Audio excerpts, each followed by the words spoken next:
વડોદરાની નવી કલેક્ટર કચેરી ખાતે ભોજગામ સ્મશાન સંઘર્ષ સમિતિ દ્વારા ભોજગામના હિન્દુ સમાજના અગ્રણીઓ ન્યાયની માંગણી સાથે સૂત્રોચ્ચાર, પ્લેકાર્ડ અને પોસ્ટર બેનર સાથે જિલ્લા કલેક્ટરને આવેદનપત્ર આપી રજૂઆત કરી।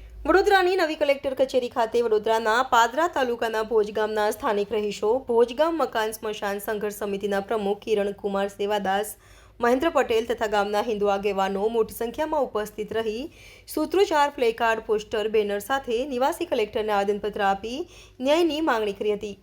રજૂઆત કરી છેલ્લા કેટલાક સમયથી અમો હિન્દુઓને ચોક્કસ રીતે વિધર્મીઓ દ્વારા ટાર્ગેટ બનાવવામાં આવે છે અને હેનકેન પ્રકારે હુમલા કરવા, હિન્દુ સમાજની આસ્થા ઉપર પ્રહારો કરવા તેવા ચોક્કસ ષડયંત્રો વિધર્મીઓ દ્વારા ચલાવવામાં આવે છે અને અમો હિન્દુ પરિવારો તેનો વારંવાર સામનો કરી રહ્યા છીએ। 1 વર્ષ પૂર્વે રામોત્સવમાં પણ વિધર્મીઓના ટોળાએ હુમલો કરી ગામના હિન્દુ નાગરિકોને ગંભીર રીતે ઘાયલ પણ કરવામાં આવ્યા હતા અને તેઓ વિરુદ્ધ ગુનો પણ દાખલ કરવામાં આવ્યો હતો અને ત્યારબાદ પણ નાની મોટી રીતે યનકેન પ્રકારે હેરાનગતિ કરવામાં આવે છે, જેથી સર્વ હિન્દુ સમાજનું આસ્થાનું કેન્દ્ર સ્મશાનને ટાર્ગેટ બનાવેલ છે। જે કાયદેસરનું સ્મશાન જે બાંધકામ છે અને તે બાંધકામ અનુસંધાનમાં જે બાંધકામ સરકાર તરફથી કરવામાં આવે છે તે ચોક્કસ લોકોના સહારે તોડી અવરોધ કરવા માંગે છે અને માત્ર હિન્દુ સમાજને કનડગત કરવાના હેતુથી જ આ કૃત્ય કરી રહ્યા હોય।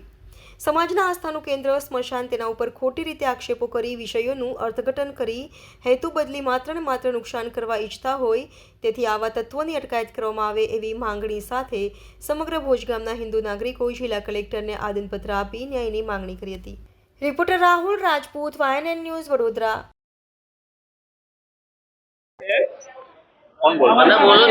જય શ્રી રામ।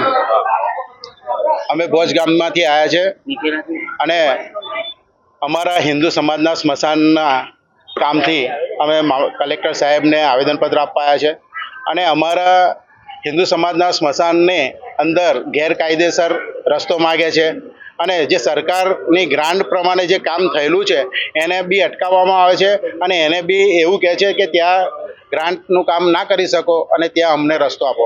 ગેરકાયદેસર રસ્તો અમે કઈ રીતના આપીએ?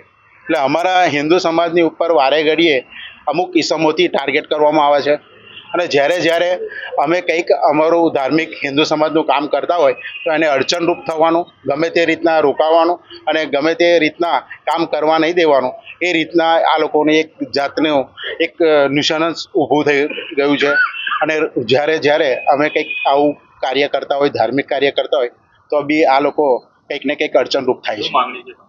બસ અમારી જે જગ્યા છે હિન્દુ સમાજની એની અંદર અમે કોઈ જાતને કોઈને ગેરકાયદેસર રસ્તો ના આપી શકીએ। Subscribe now and press the bell icon. Never miss an update.